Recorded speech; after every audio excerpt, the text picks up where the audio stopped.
बैसाख मास महात्म्य दूसरा अध्याय।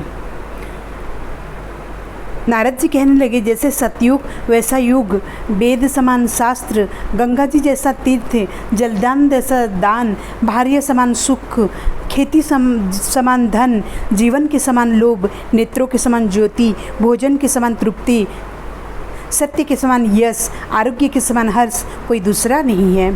ऐसा ही बैसाख जैसा अन्य कोई दूसरा मास भगवान को प्यारा नहीं है। जो इस मास को व्यर्थ गंवा देते हैं वह धर्महीन शीघ्र ही पशुयोनि पाते हैं। संसार में अनेक प्रकार के व्रत तपादि हैं जो अत्यंत कष्ट साध्य हैं और उनसे फिर जन्म लेना पड़ता है, परंतु वैशाख मास में केवल स्नान मात्र से ही मनुष्य मोक्ष को प्राप्त होता है। सब दानों तथा सब तीर्थों के स्नान का फल बैसाख में केवल जलदान से ही मिल जाता है। जिसमें जलदान देने की भी शक्ति ना हो वो दूसरे से दान दिलवाए, उनका भी वही फल होता है। जो पथिकों के लिए प्याऊ लगाता है वो अपने कुलों का उद्धार कराता है। प्याऊ लगाने से देवता, पितर तथा ऋषि अत्यंत प्रसन्नता को प्राप्त होते हैं। जो बल की इच्छा हो तो जलदान, जो पावन की इच्छा हो तो पंखा बैसाख मास में दान दे। जो प्यासे को जल पिलाता है और राजस्व यज्ञ का फल प्राप्त करता है। जो धूप और पसीने में व्याकुल ब्राह्मण पर पंखे से हवा करता है वह सब पापों से रहित हो गरुड़ को समान हो जाता है। और पंखा दान न करने वाले अनेक प्रकार के बातादि से दुखित हो नरकवास करता है।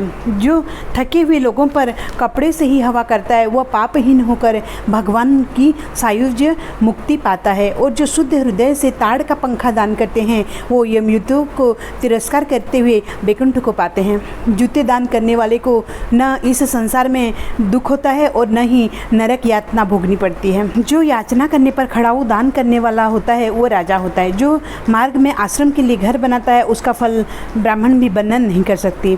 जो अतिथि को भोजन करावे उसके फल का भी कोई विस्तार नहीं।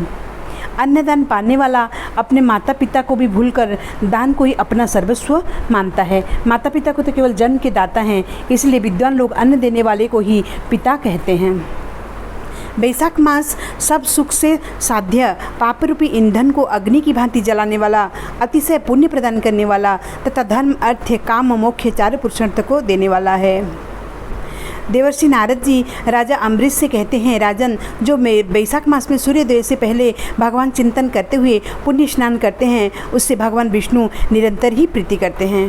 पाप तभी तक गरजते हैं जब तक कि जीव यह पुण्य स्नान नहीं करता। बैसाख मास में सब तीर्थ आदि देवता बाहर के जल, तीर्थ के अतिरिक्त बाहर के जल में भी सदैव स्थित रहते हैं। सब दानों में जो पुण्य होता है वो सब तीर्थों में जो फल होता है उसका मनुष्य बैसाख मास में केवल जलदान करने से पा लेता है। ये सब दानों से बढ़कर हितकारी है।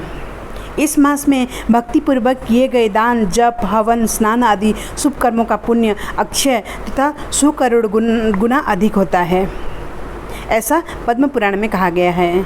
श्रीहरि नाम का बारंबार कीर्तन करने वाला, समस्त रोगों को शांत कराने वाला, सारे उपद्रवों को नाशक एवं संपूर्ण अरिष्टों को शांति करने वाला है ये बैसाख मास का स्नान।